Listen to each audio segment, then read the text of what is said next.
Don news में मुजाहिद बिरली आपको खुशामदीद कहता है। और 30 जून यानी कोई 48 घंटे रहते हैं, लेकिन पाकिस्तान का ताजिर हो, सनतकार हो, बिजनेस कम्युनिटी का किसी भी तबके ताल्लुक हो, हत्ता कि वो जो कहते हैं ना कि जो हाथी तो अपनी जगह, खरगोश भी बेचारे परेशान हैं। यानी छोटे छोटे जिनके शायद चंद लाख रुपए अकाउंट में हों, 200 गज का कोई प्लॉट हो, शायद बेचारे का दुबई में कोई कुछ पैसे वैसे पड़े हों, कुछ बाहर पड़े हों, हर एक ये मालूम करना चाह रहा है, हर एक ये जानना चाह रहा है। और मुझ जैसा भी कोई थोड़ा सा सियासत का और सहाफ़त का, मईशत की इतनी दरक नहीं है, तालिब इल्म भी ये समझने से कासिर है कि ये जो एमनेस्टी स्कीम है, इसके ज़रिए किस तरीके से जो है ये लोग ये जो एक बहुत बड़ा जो क्राइसिस है जिसे है उस पर काबू पाया जा सकेगा। ठीक है कि पाकिस्तान में ये कोई नई चीज़ नहीं है, 58 में अयूब खान के ज़माने में भी हुआ, फिर नवाज शरीफ साहब के ज़माने में भी, फिर पीपल्स पार्टी के ज़माने में भी, मुशर्रफ साहब के ज़माने में कहते हैं जी काफ़ी कामयाब हुआ। अभी हाल ही में भी इस तरह की स्कीमें पेश की गई, दुनिया भर में इस तरह होता है। लेकिन पाकिस्तान में जो कुछ अगर इन स्कीमों का, एमनेस्टी स्कीमों का कुछ पॉजिटिव मस्बत उसके नताइज आते तो शायद आज हम बैठे इस पर गुफ्तगू नहीं कर रहे होते। हसन बख्शी साहब हमारे यहाँ जिसे कहें कि कंस्ट्रक्शन और रियल एस्टेट का बहुत बड़ा नाम है, और आने से पहले मुझे ये कह रहे थे जी मुझे अभी तक कुछ नहीं पता कि किस तरीके से होगा, अभी देखने जा रहा हूँ। फिर बीच में बाद में आऊँगा, इख्तियार बेग साहब हमारे फेडरेशन के, अभी भी जब यहाँ आया तो मीटिंगें जारी थी और हर थोड़ी देर बाद घंटी बज रही थी और ताजिर सनतकार इनसे यही मालूम कर रहे थे भाई इतनी मुलाकातें होती हैं आपकी वज़ीर-ए-आज़म से, वज़ीर ख़ज़ाना से, बताइए क्या लेके आए हैं। हमारे अब्दुल कादिर मेमन साहब हैं जो पाकिस्तान टैक्स जो है बार एसोसिएशन है उसके प्रेसिडेंट हैं, और मैं उन्हीं से ये मालूम करूँगा बहुत ही स्पेसिफिक ये जो एमनेस्टी स्कीम है, और अगर पास की है कुछ आपके आप एक्सप्लेन उसको इस तरह कर सकते हैं कि कम से कम आवाम तो छोड़ें, नाज़रीन तो छोड़ें, कम से कम बेग साहब और हमारे हसन बख्शी साहब के हाँ भाई हम मुतमईन हैं, बहुत ही ठीक है।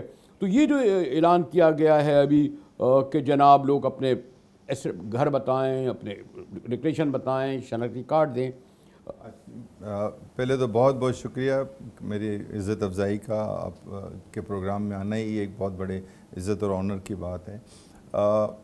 मैं आपको चंद मिनट में मैं आपको ये बताने की कोशिश करूँगा कि एक्चुअली ये एमनेस्टी स्कीम जिसको हम एमनेस्टी एसेट डिक्लेरेशन ऑर्डिनेंस 2019 है, इसमें 30 जून 2018 तक किसी भी शख्स ने रिस्पेक्टिव ऑफ फैक्ट उसकी क्या नेशनलिटी हो, वो रेजिडेंट है, नॉन रेजिडेंट है, वो ऐसा असासा जो उसने पाकिस्तान गवर्नमेंट को डिक्लेयर किया है और उसमें वो कोई चीज़ जो इसके असासे हैं या उसकी कोई सेल है या कोई पैसे उसने खर्च कर दिए हैं, वो चीज़ वो बताना भूल गया है या उसने इंटेंशनली कोई चीज़ छुपाई है, तो उसको ये मौका दिया जा रहा है कि वो अपने इन असासों को डिक्लेयर कर दे।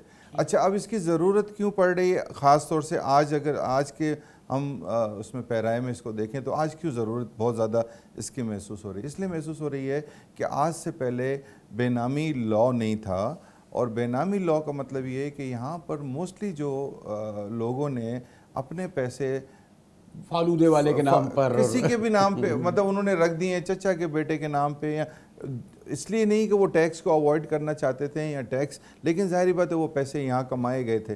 तो एक बेनामी लॉ में जो है दो बड़ी इंपॉर्टेंट शिकें हैं जो कि कोई भी आदमी नहीं चाहेगा कि वो इस लॉ के अंदर उसकी अट्रैक्शन हो। एक शिक ये है कि आपको सज़ा भी होगी और आपका वो एसेट भी कॉन्फिस्केट हो जाएगा। तो दो बातें होगी। अच्छा, दूसरी बात ये हो गई कि जो लोग पाकिस्तान से बाहर जिन्होंने अपने बैंक अकाउंट्स रखे हुए थे या प्रॉपर्टीज़ थी, उनके साथ पाकिस्तान ने बायलैटरल एग्रीमेंट आज से 2 साल पहले किया था और उसकी इन्फॉर्मेशन जो है वो 1 जनवरी से आना शुरू हो गई है। अब इनके पास डेटा जो है वो 100 और कोई 40 मुल्कों का डेटा जो है वो उनके पास बैंकों का आ गया है ऑलरेडी, और उसमें ये उसमें इन्होंने लोगों को नोटिस भी दी हुई हैं। तो गवर्नमेंट ऑफ पाकिस्तान की इंटेंशन ये थी कि जी जनाब, ये चूँकि ये काम सारे उस वक्त हुए हैं जब कानून की कोई बहुत ज़्यादा इन्फोर्समेंट नहीं थी, अब हम इन्फोर्समेंट करना चाहते हैं, तो हम चाहते हैं कि लोगों को एक मौका दें, वो इस इन्फोर्समेंट से पहले अगर इन चीज़ों को अपनी चीज़ों को, अपने असासों को डिक्लेयर कर लें तो अच्छा है। अब हम कहें कि चलें जी गवर्नमेंट क्या कर लेगी, अगर फ़र्ज़ कर लें अगर मैं नहीं करता हूँ तो गवर्नमेंट क्या कर लेगी। मैं समझता हूँ कि चूँकि इसके रेट्स इतने मुनासिब हैं कि अगर हमने ये नहीं सोचना चाहिए कि गवर्नमेंट क्या कर लेगी, हमें उसको करके और इकोनॉमी के अंदर एक पहिए को इसमें लाना चाहिए पैसों को, और जब वो इकोनॉमी में आ जाते हैं तो आप भी एक सुकून की नींद सोते हैं। अच्छा, अब आप मैं आपसे बिल्कुल एक कर दूँ इस पर, बल्कि असल तो जवाब ये करेंगे। आप ये समझते हैं कि इसमें कोई इबहाम, कोई लुक़मा, कोई यानी ये बिल्कुल आप समझते हैं एक्यूरेट तो कोई 100% चीज़ नहीं होती। ये स्कीम जिसको आप 2019 दे रहे हैं, इसमें ज़बान, बयान, जज़ा, सज़ा, ये सब परफेक्ट है। देखिए, मैं समझता हूँ कि जहाँ तक मुझे मेरा तजर्बा है कि गवर्नमेंट ऑफ पाकिस्तान की जितनी भी एमनेस्टी आई हैं, गवर्नमेंट ने फिर मुड़ के उसकी तरफ नहीं देखा। लास्ट ईयर ये हुआ था, तो इसको हो सकता है इसके बाद भी ना देखें मुड़ के। हाँ, मैं यही गुजारिश कर रहा हूँ कि इसके बाद मुड़ के उन्होंने किसी टैक्स पेयर को हैरासरी करने की कोशिश नहीं की, तो आई एम श्योर इसमें भी नहीं करेंगे। लास्ट ईयर कुछ ये हुआ था कि दुबई की कुछ प्रॉपर्टीज़ की इंफॉर्मेशन लोगों के पास थी, यहाँ पे FIA के पास, उनके पास, जिस ये कोई जालिम लॉ नहीं है स्कीम ऐसी। मैं बल्कि कहता हूँ ये फ्रेंडली लॉ। चल हसन भाई और फिर आप आइए। जी हसन भाई, देखिए, बिस्मिल्लाहिर्रहमानिर्रहीम। जो इन्होंने कहा था, ये कहते नहीं जी कोई क्रूअल, कोई सख्त और कोई। देखिए, मुजाहिद भाई, मैं बैठूँ, मेरे साथ बैठे हैं कादिर साहब। कादिर साहब एक वो शख्स हैं जो एक सीनियर आदमी है। हर आदमी की अप्रोच कादिर साहब या कादिर साहब के लेवल के आदमी के पास नहीं है। हर वकील के पास जाएं, वो डिफरेंट इंटरप्रिटेशन कर रहा है। हमारे यहाँ ये तो सदर हैं उनके वकोला के। देखिए, मैं यही कह रहा हूँ कि गवर्नमेंट ऑफ पाकिस्तान ने बहुत अच्छी स्कीम है, हम सपोर्ट भी करते हैं। लोगों को एजुकेट करना चाहिए था, हर चैम्बर, हर फेडरेशन, हर एसोसिएशन विज़िट करके समझाना चाहिए था कि इसके ये मायने हैं, अगर कहीं कोई है तो हम अवेलेबल हैं। एक चीज़। दूसरी चीज़ ये है कि इसमें जो दौरानिया था, 1 महीना तो रमज़ान था, रमज़ान में हमारे बेशतर लोग आप देखें काम नहीं करते। ठीक है, अब टाइम इतना शॉर्ट है, लोग इसको अवेल करना चाहते हैं, और मैं ये समझता हूँ हुकूमत पाकिस्तान ने इस पर टाइम एक्सटेंड करना चाहिए। अगर वो एक इसका भरपूर फ़ायदा उठाना चाहती है, in terms of revenue collection, in terms of data collection, in terms of कि वो सिटीज़न ऑफ पाकिस्तान उस फैसिलिटी को अवेल करें। 2 दिन रह गए हैं, 3 दिन रह गए हैं, आप अगर किसी भी रैंडमली कारोबारी को फ़ोन उठा के पूछें तो आज वो इसका मतलब नहीं समझ सके हैं। यानी लॉ ठीक है, एजुकेट लोग नहीं है। एजुकेट, हाँ जी जी, लॉ को आप दूर समझते हैं? जी, लॉ मैं समझता हूँ ठीक है, कुछ कमियां होंगी, वो दूर हो सकती थी, दूर हो सकती, आगाही नहीं है, आगाही लोगों को पता नहीं है। आप तो माशाल्लाह। देखिए, एमनेस्टी स्कीम शुरू हमारे यहाँ से हुई थी, federation of Pakistan chamber of commerce से। वज़ीर आज़म साहब ने बुलाया था इस्लामाबाद में तमाम चैम्बर और फेडरेशन के सदूर को, और उनसे कहा कि इकॉनमी को किक स्टार्ट करना है, बूस्ट करना है, किस तरह से करें, हो नहीं रही है। तो उस पर बतलाया गया कि जी रियल इस्टेट सेक्टर जो है वो एक वाइड सेक्टर है, जो अगर उसको बूस्ट किया जाए तो 27 दूसरे सेक्टर उससे मुंसलिक हैं, सीमेंट के, सरिये के, पेंट के, सैनिटरी के, और तमाम अप्लाइंसेज और केबल और तार, बिजली के स्विचेस, 27 साहब के पास। तो ये कहा गया कि उसके लिए लेकिन इश्यूज़ हैं, वो सेक्टर में ब्लैक मनी ज़्यादातर पार्क हुई है, क्योंकि 30 साल से ये जो बेनामी है ये चलता चला आ रहा है, कोई नई चीज़ नहीं है। मेरे पैदा होने से पहले से हो रहा था ये कि भाई 10 करोड़ का अगर है कोई प्लॉट तो 2 करोड़ का डिक्लेयर करते हैं, 2 करोड़ का डिक्लेयर करते हैं, बाकी वो मनी जो है वो पार्क वो रखते हैं, चाहे बॉन्ड में, चाहे सोने में या घरों पे। तो इसको ख़त्म करें। तो उन्होंने कहा कि फिर क्या करें। मैंने कहा देखिए, आपने बेनामी लॉ 2017 में पास हो गया, लेकिन 2019 तक रूल्स नहीं बने थे उस पर अमल दरामद के लिए। रूल्स फरवरी में बने, फरवरी में बनते ही इन्होंने नोटिस 600 इशू कर दिए। जब 600 नोटिस गए, ये ज़मीन, ये प्लॉट तुम्हारे नहीं है, ये उसके नाम का था, ये इसके पेमेंट इसकी थी, उसके अकाउंट, तो लोग घबरा गए। तो हमने वज़ीर आज़म से कहा कि एक बार दरवाज़ा खोलें, ये बेनामी अकाउंट को लोग रेगुलराइज कर सकें, और उसके बाद फिर आप इस पर अमल दरामद करें। वहाँ पे ये बात हुई। फिर दूसरी दिन हमने आके कराची में प्रपोज़ल दिया, और मुझे बहुत खुशी है कि इसमें जितना तेज़ी से अमल दरामद हुआ है। असद उमर साहब ने पहले तो इस पर काम किया था, हमारी उनसे रहा, और फिर हाफिज़ शेख साहब ने भी उसी तरह से, और अहमद अजहर साहब ने। बहरहाल अब ये एक अच्छी स्कीम आई है। और अच्छी स्कीम क्या है? लोग खौफजदा हैं, कोई लेके अभी तक क्या आया? मैं आप लोगों ने अभी तक तो कोई आपके आप मुझे बताइए कितने लोगों ने कितने कुछ रिव्यू किया है? देखें, अभी तो आपके पास कोई फिगरें है ही नहीं, तो हमें ऐसी राय से गुरेज करना चाहिए। क्या सूरत हाल है? इन्वेस्टमेंट रुक गया, डॉलर का तो मैं नहीं जाऊंगा, स्टॉक एक्सचेंज का डॉलर हो गया।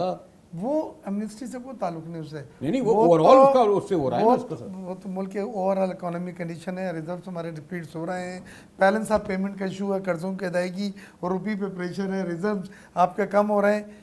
एमनेस्टी स्कीम तो एक स्कीम थी कि एक फॉर्मल इकोनॉमी जिसको हम पैरेलल इकोनॉमी साथ साथ चल रही होती है, ब्लैक इकोनॉमी, उसको ऑफिशियल इकोनॉमी में ले आए और डॉक्यूमेंटेशन ऑफ इकोनॉमी कर ली जाए इस स्कीम के तहत। मेन मकसद वो था। प्लस ये भी मैं मानता हूँ कि उन्हें पैसों की ज़रूरत थी, लिहाजा किसी ने कहा 200 अरब रुपये मिलेंगे, 150 अरब मिलेंगे, तो उसके लिए भी ये फौरी करना पड़ा क्योंकि आपका रेवेन्यू टारगेट शॉर्टफॉल है।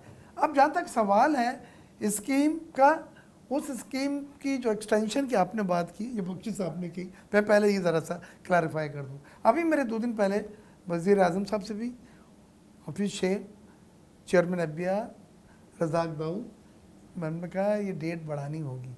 उन्होंने बड़ा कैटेगोरी के लिए कहा, बेग साहब एक तो ये ऑर्डिनेंस के तहत आया 90 दिन का ऑर्डिनेंस, वो बढ़ नहीं सकता। दूसरे 1 जुलाई से IMF का प्रोग्राम इन फोर्स ऑपरेशनल हो जाएगा। क्योंकि आप IMF से पहले से कमिटमेंट कर चुके हैं कि हम 180 रुपए पे डॉलर करेंगे, नहीं हम और ये जो भी कमिटमेंट, लेकिन IMF के प्रोग्राम के दौरान आप एमनेस्टी स्कीम को नहीं ला सकते, उससे पहले आपने फारिग। लेकिन इस स्कीम में एक सहूलत रखी गई है कि अगर आपके पास अभी फौरी तौर पर पैसों का इंतज़ाम नहीं है तो आप डिक्लेयर कर दें अपने असासे, रिटर्न कर दें फाइल, और पेमेंट जो है 1 साल की छूट है, लेकिन हर क्वार्टर उन्होंने 10% उसके ऊपर इजाफी टैक्स जो है वो साहब ये तो है। मुझे वैसे एक ब्रेक की तरफ जाना पड़ा है, लेकिन मैं कादर भाई के पास आऊँगा। कादर भाई, जो सॉरी टू से जो एक इस वक्त हुकूमत की इक़्तिसादी जो मैनेजर्स की टीम है, और मसलन अगर मैं आपको भी कहूँ क्योंकि आप खुद इसके हैं, मसलन उस टीम में तो कुछ लोग वो हैं जो ये बताते थे आप ताजरों को, सनतकारों को कि भाई टैक्स किस तरह कम दो, अब आप कह रहे हैं टैक्स दो। बहरहाल जो जैसे जो कौमें होती हैं उनकी जो अक़दार होती हैं या अखलाकियात होती हैं या आदत व अतवार होती हैं, वो कोई ओवरनाइट तो किसी ऑर्डिनेंस के ज़रिए सॉलिट्यूड से तब्दील नहीं होती। जिस तरह हमारे प्राइम मिनिस्टर इमरान खान के अंदर से क्रिकेटर अभी तक नहीं निकला है। खैर, इसका ताल्लुक़ कहाँ गया, मैं ब्रेक के बाद आपसे बात करूँगा।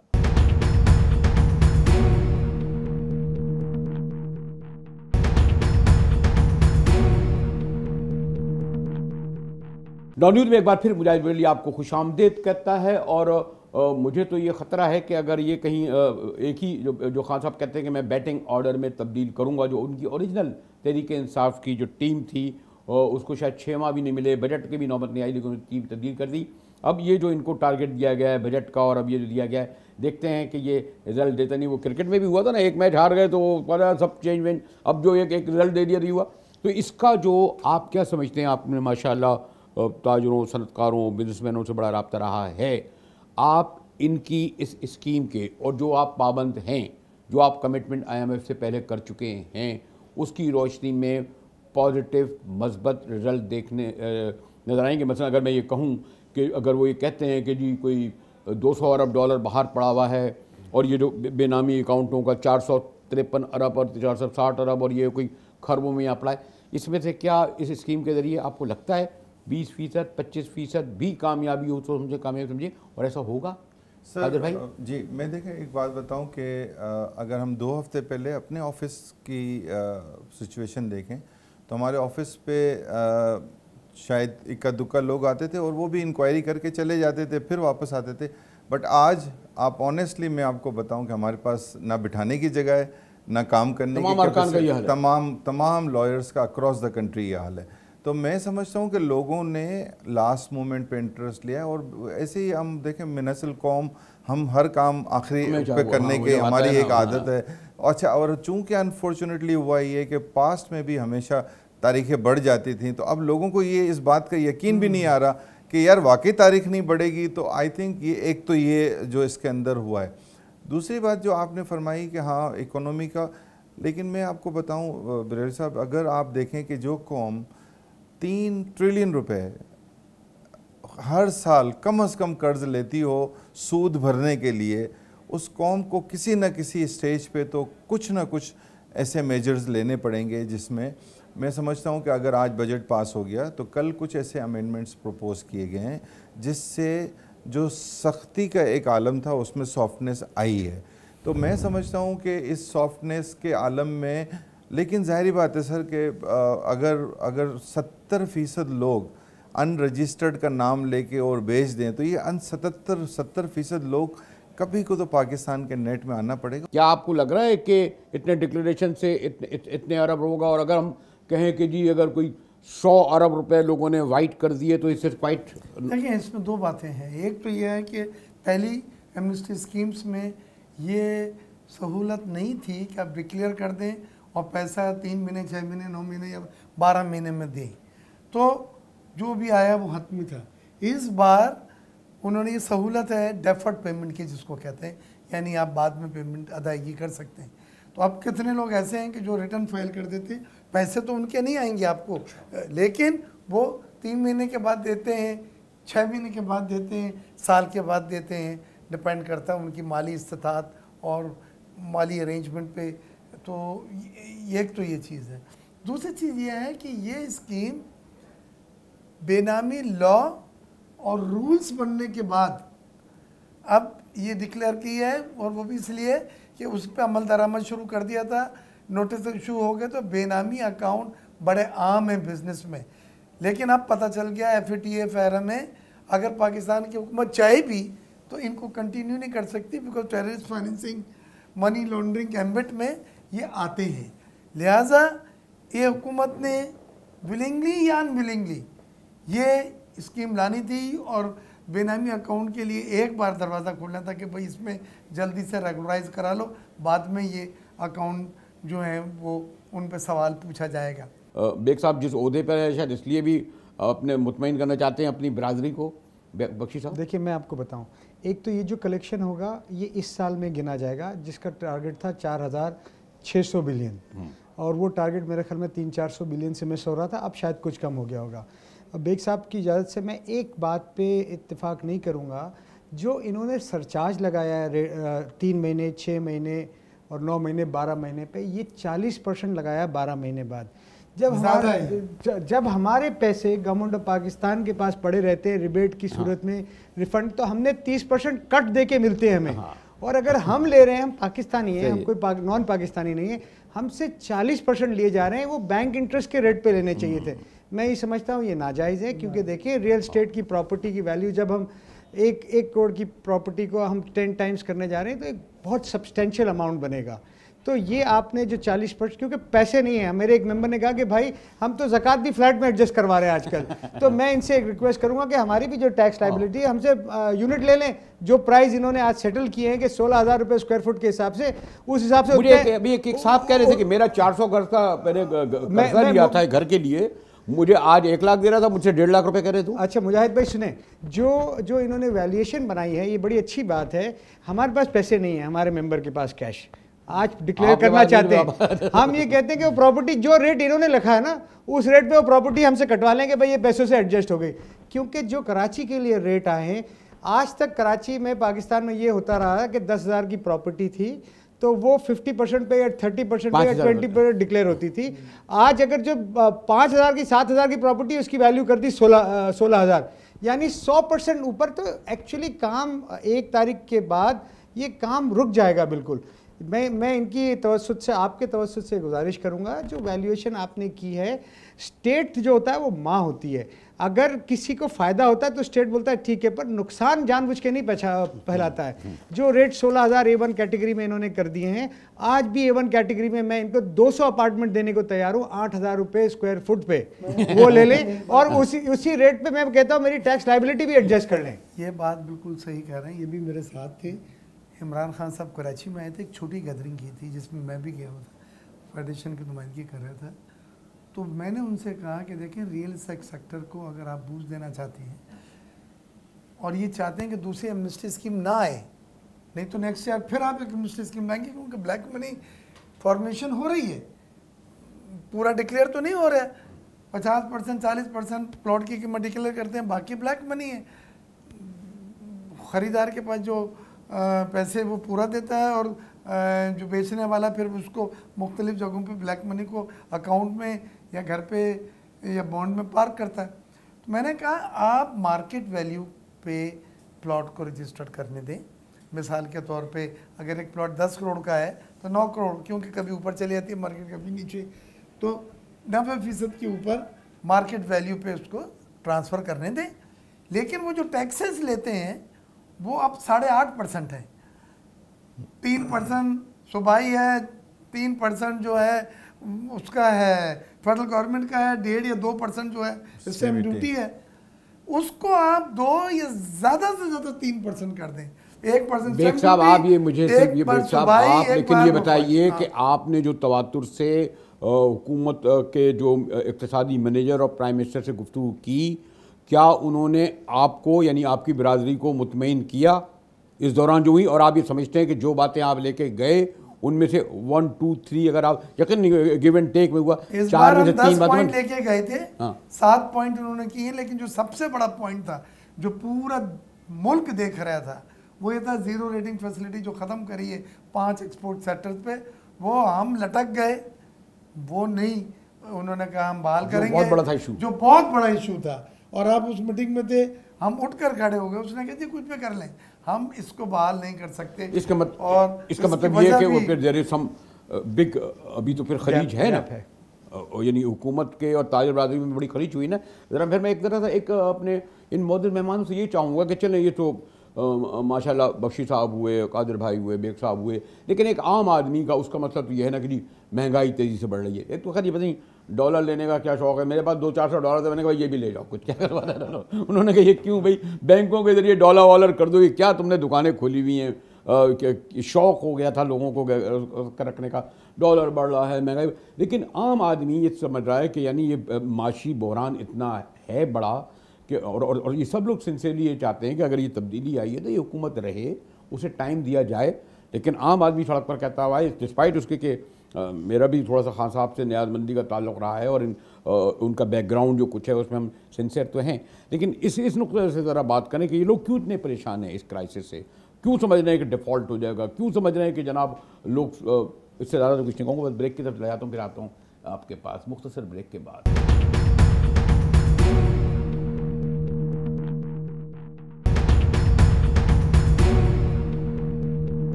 नौ न्यूज़ में मुजाहिद बेलवी एक बार फिर आपको खुशामदीद कहता है। और मैंने जैसे कहा कि सियासत में तो भाई आपको पता है हमारा काम ही यही है, बड़ा आसान है, लेकिन इतनी गुफ्तगू के बाद भी अभी तक मैं ये समझने से काफ़िर हूँ। मैं तो ये चाहता हूँ कि जो जितने हमारे सीनियर सीजन लोग बैठे हैं ये आम लोगों तक ये बता सकें कि आने वाले दिन माशी बहरान के हवाले से, और ख़ास तौर पर जैसे मैंने कहा ना कि उनकी मुश्किलात और मसाइब और आलाम में कुछ कमी ला सकेंगे, कीमतें जो बढ़ रही हैं इस हवाले से।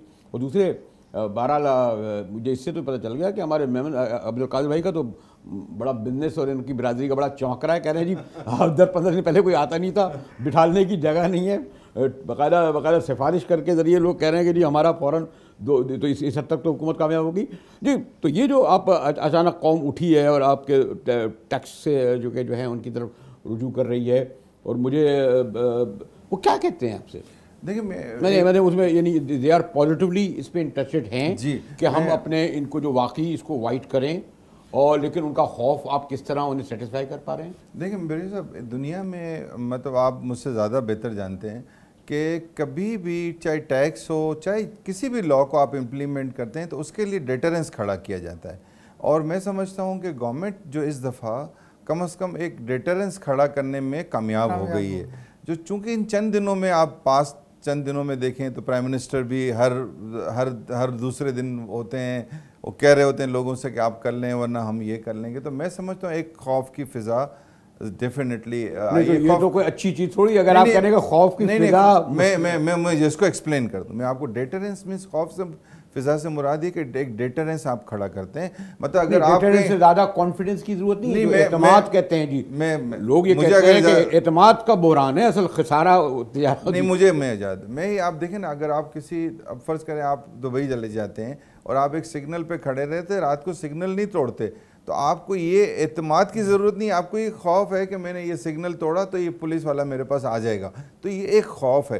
अच्छा, लॉ की जब भी इम्प्लीमेंटेशन होती है तो एतमाद ज़रूर होता है, उसको ये एतमाद होता है कि जी जो मेरा पैसा, मैंने अभी आपसे यही कहा कि अभी जो लोकल सेल की भी बात हो रही थी वो एक एतमाद की फ़िज़ा नहीं है। अगर ये एतमाद की फ़िज़ा हो कि भाई FBR पास्ट में अपने कमिटमेंट्स पूरे करता रहा है, तो मुझे नहीं लगता कि बिजनेसमैन कोई भी ऐसा होगा जो कहेगा मैं लोकल सेल पे टैक्स ना दूं। तो मेरी गुजारिश, मैं ये आपसे कहने की कोशिश कर रहा था कि इस एमनेस्टी में तेज़ी इसलिए आई है कि पिछले चंद दिनों में ये जो डेटरेंस खड़ा करने वाली जो बात थी वो, अच्छा फिर एडवर्टीजमेंट्स बहुत हुई हैं, सेमिनार्स, इतने सारे सेमिनार्स जो मैंने अक्रॉस नहीं, इससे आपके ख्याल में एतमाद बढ़ा है या खौफजदा ज़्यादा हुआ? देखिए एतमाद तो देखें, अगर फ़र्ज़ कर लें, मैं आपको बताऊं, इस वक्त देखें बेग साहब, एक ज़माना ये था, बेग साहब इस बात की या बख्शी साहब इस बात की तायद करेंगे, हम जाके दुनिया के किसी मुल्क में अकाउंट अपना खोल लेते थे। आज आप नहीं खोल सकते। देखें ग्लोबली भी, पाकिस्तान में भी आप नहीं खोल सकते। मैं आपको बता रहा हूँ, तो ग्लोबली भी चीज़ें जो हैं वो इस तरह की चीज़ें हो रही हैं कि जो आदमी भी, जिसको थोड़ा बहुत भी ग्लोबल एक्सपोजर है, वो कहता है कि हाँ जी मैं पाकिस्तान। आप देखिए foreign remittance, despite of the fact आपका फॉरेन रेमिटेंस लास्ट ईयर से इस दफ़ा भी ज़्यादा है, आ रहा है। जो आपके जो अपने इमिग्रेंट्स जितने भी बाहर हैं वो भेज रहे हैं, ओवरसीज़ पाकिस्तानी। क्यों भेज रहे हैं? इसलिए भेज रहे हैं कि वो पाकिस्तान को स्टिल सेफ समझते हैं कि जी अगर हम यहाँ पैसे भेज रहे हैं तो हमारा यहाँ पे सेफ है। तो आप देखें कि सारी चीज़ें नेगेटिव होने के बावजूद जो एक अगर पॉजिटिव इंडिकेटर है वो ये है कि आपका फॉरेन एक्सचेंज जो है वो लास्ट ईयर से इस दफ़ा होम रिमिटेंसेस ज़्यादा हैं। मैं ये समझता हूँ कि लोगों को इस बात की बिल्कुल वो है, लेकिन अनफॉर्चुनेटली हमारे यहाँ पास्ट में ऐसा होता रहा है। और मैं 2 दिन पहले जब ये वहाँ पर मैं था तो मैंने ये क्लियर कट पूछा कि देखें जी, अगर आपने ये तहिया कर लिया है कि जी अब हमने जो बंदा इस हमारी चांस देने के बावजूद नहीं आया, तो हमने उससे अकाउंट्स लेने हैं, हमने उससे पूछना है, तो जाहिर बात है आप समझ लें। लेकिन अगर आपने भी उन्हीं लोगों की तरह करना है, पास की तरह करना है, लॉ की इन्फोर्समेंट नहीं करनी। एक्चुअली बिल साहब, आप सब इस बात पे एग्री करेंगे कि इन्फोर्समेंट ऑफ लॉ में गवर्नमेंट की विल होनी चाहिए। इस दफ़ा अपीरेंटली ऐसा लगता है कि गवर्नमेंट की विल है, गवर्नमेंट चाहती है कि लॉ प्रॉपरली इम्प्लीमेंट हो, हम लोगों को बता सकें कि लेकिन उसमें पिक एंड चूज नहीं होना चाहिए। पिक एंड चूज नहीं होना चाहिए।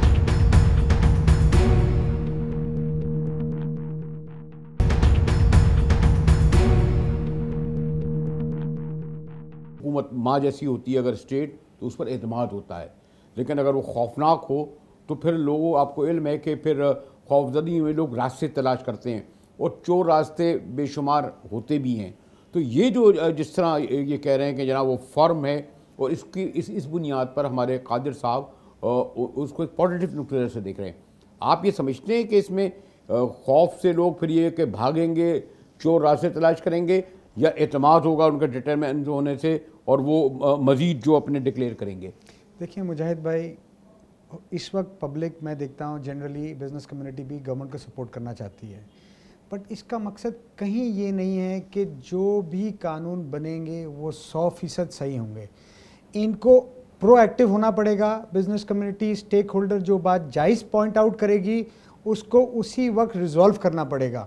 ब्यूरोक्रेसी की थिंकिंग से नहीं चलना पड़ेगा कि 6 महीने नहीं होगा, साल नहीं होगा। अगर ये उस माइंडसेट में फंस गए तो मैं आपको यकीन दिलाता हूँ 1 जुलाई के बाद मईशत का पहिया बहुत जाम होके चलेगा। अगर इन्होंने ओपन एंडेड माइंड नहीं रखा, शब्बर साहब भी, हमारे फाइनेंस मिनिस्टर से, हमाद साहब प्राइम मिनिस्टर से भी, तो ये नहीं चले, क्योंकि ये फंडामेंटल चेंजेस 71 साल बाद हो रहे हैं। ये we are entering into Pakistan में पहली बार हर चीज अनचार्टर्ड टेरिटरी में घुस रहे हैं। टर्बुलेंस आएगा। अगर ये हम लोग सबसे अप्रोचेबल होंगे, अपनी गलती मानेंगे, गलती सबसे हो सकती है, हमसे भी हुई है, हो सकती है, उनसे भी हो सकती है। ऐसा नहीं है कि जो इस्लामाबाद में बैठता है उससे गलती नहीं हो सकती, चीज़ें सही होगी। एक बात मैं इनके हवाले से कहना चाहता हूँ, इन्होंने एक प्रॉपर्टी के काम, चूँकि इस टाइम बहुत बड़ा फोकस है कंस्ट्रक्शन और हाउसिंग पे, इन्होंने बहुत कदरन लगा दी है। हमने उसकी मुखालफत भी नहीं की काफ़ी हद तक, बट अब इन्होंने रेंटल इनकम पे भी 35% इनकम टैक्स लगा दिया है। मैं समझता हूँ 35% रेंटल इनकम का फेडरल का टैक्स है, प्रोविंशियल का टैक्स है 15-20%, 50% ये हो गया डिप्रिसिएशन है। तो प्रॉपर्टी, बिल्टअप प्रॉपर्टी खरीदेगा कौन और क्यों खरीदेगा? हर आदमी स्टॉक एक्सचेंज में पैसे नहीं लगा सकता, उसकी अप्रोच नहीं है। हर आदमी इंडस्ट्री नहीं लगा सकता।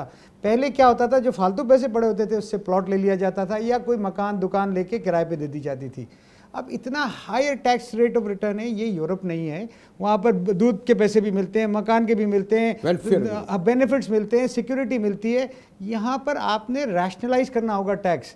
35% मुझे बताइए, अगर ये लेंगे आप, फिर इस पर भी कहते हैं कि अभी 48 घंटे कम हैं जी। मजीद कम से कम 2 हफ्ते देना चाहिए, 1 महीना देना चाहिए, एक महीना कम से कम देना चाहिए, ताकि ये जो अब जब बात ओपन हुई है, पेंडोरा बॉक्स खुला है, अब हुकूमत को भी एहसास हुआ है कुछ, उन्होंने अब लेकिन फॉर्म इसलिए हो गए, ऑर्डिनेंस आ गया। बेग साहब तो इसमें कुछ एक तो ये कहते हैं 1 मिनट अगर मैं सिर्फ इनकी बात जो इन्होंने अभी कही, तो मैं इनको ये बता देना चाहता हूँ बख्शी साहब को कि जब ये बजट इंशाल्लाह आज पास हो जाएगा या कल पास हो जाएगा तो काफ़ी खुशी की कुछ चीज़ें आएंगी, आप इतने परेशान होने की ज़रूरत नहीं है इंशाल्लाह। मैं एक चीज़ ये बतलाऊँ कि एमनेस्टी की इससे बजट से क्या फ़र्क पड़ेगा इससे? सर देखिए, एमनेस्टी के पॉइंट ऑफ व्यू से तो इन्होंने नहीं कहा, इन्होंने जो बात अभी सारी की है वो सारी बजट के पॉइंट ऑफ व्यू से की है कि प्रॉपर्टी के रेंटल पे मैंने एमनेस्टी का कहा कि ऐसी डिक्लेरेशन स्कीम में टाइम बढ़ना चाहिए। मैं कह रहा था अच्छा, डेट अब काफ़ी है, अब नहीं बढ़ सकती। ने कहा और कादर मेमन साहब ने कहा, और मैं भी उसी को ये कह रहा हूँ कि जो रेट है डेफर्ड पेमेंट का, यानी आप अभी फाइल कर दें और हर क्वार्टर के 10% यानी 4 क्वार्टर जो मैक्सिमम अलाउ करें, 1 साल 40% पेनल्टी, यानी जो रेट है उसके ऊपर 40%। ये बहुत बहुत बहुत ज़्यादा है और ये वर्केबल नहीं है। अगर आप सहूलत दे रहे हैं लोगों को टाइम की, तो आप इस पे बैंक का जो मार्कअप है तो इसके मायने अगर 30 जून इसको कम करना होगा। इसका मतलब ये है कि अगर इस सूरत में 30 जून को एमनेस्टी स्कीम लाई गई तो तमाम तर आपके कॉर्पोरेशन के, हुकूमत की सिंसियरिटी के ये इतना रिजल्ट नहीं दे सकेगी। ऐसा ही है फिर मेरा ख्याल यही है, इसको मजीद बेहतर करने के लिए, लोगों का इंटरेस्ट पैदा करने के लिए और उन लोगों को स्कीम में लाने के लिए जिनके पास अभी पैसों का अरेंजमेंट नहीं हुआ है। ये पैसे ऐसे नहीं जेब से निकाल के देते हैं, इसको बाहर से भेजना होता है, अकाउंट्स में भेजना होता है, या लोकल फंड डाल के न्यूयॉर्क के थ्रू 1 महीना इतना टाइम दिया, कर लेते ना पहले। उसके ऊपर 40% एडिशनल टैक्स जो है वो बहुत ज्यादा। तो फिर आप गारंटी देंगे कि हाँ 1 महीने बाद अगर होगा तो रिजल्ट बेहतर होंगे? वो डिक्लेयर जब कर देगा तो सब पेमेंट देनी है। नहीं, मेरे ख्याल में हम सब गारंटी दे सकते हैं कि अगर टाइम बढ़ा दिया जाए तो इसका रिजल्ट बहुत बेहतर आएगा। यानी अगर 30 दिन और ये क्या समझते हैं जिनको नहीं देना है वो 30 दिन बाद भी नहीं देंगे? कादिर भाई नहीं, मेरा नहीं ख्याल। अगर टाइम नहीं भी बढ़ता और जो लोग अभी सिर्फ फाइल कर देते हैं, डिक्लेयर कर देते हैं, पेमेंट बाद में करते हैं, नहीं, लेकिन पेमेंट कह रहे हैं कि इससे तो और ज्यादा क्राइसिस 1 जुलाई के बाद तो बड़ा बुरा होगा। देखिए, मैं ये कह रहा हूँ कि सबसे ज्यादा नजर रियल स्टेट पे है, हम करना चाहते हैं डिक्लेयर, टाइम दें। हमारे जो बड़े सिंसियरली ये कह रहे थे कि लोग कोऑपरेट करने के लिए तैयार हैं, लेकिन हुकूमत को मजीद वक्त देना चाहिए। और क्या जनाब, आप जब अपने सियासी बुनियाद पर आप लोगों को वक्त नहीं देते, क्या क्या गलतियां करते हैं आपके लीडर और आपके जो कारकुन या आपकी जो पॉलिसीज़ जो हैं, जब आप उन चीज़ों पर कर सकते हैं, तो ये जो बहरहाल बिजनेस कम्युनिटी पाकिस्तान की जो इकॉनमी है, बल्कि पाकिस्तान है उसकी बैकबोन होते हैं, रीढ़ की हड्डी होते हैं, तो इनको तो साथ लेके आपको चलना पड़ेगा ही। मैं फेडरेशन के ऑफिस आया हूँ, शुक्रिया बेग साहब और इन मौजूद मेहमानों का, और देखते हैं कि 48 घंटे से पहले मज़ीद इसका वक्त बढ़ने का आता है नहीं। डॉन न्यूज़ से मुजाहिद बेली को इजाज़त दीजिए।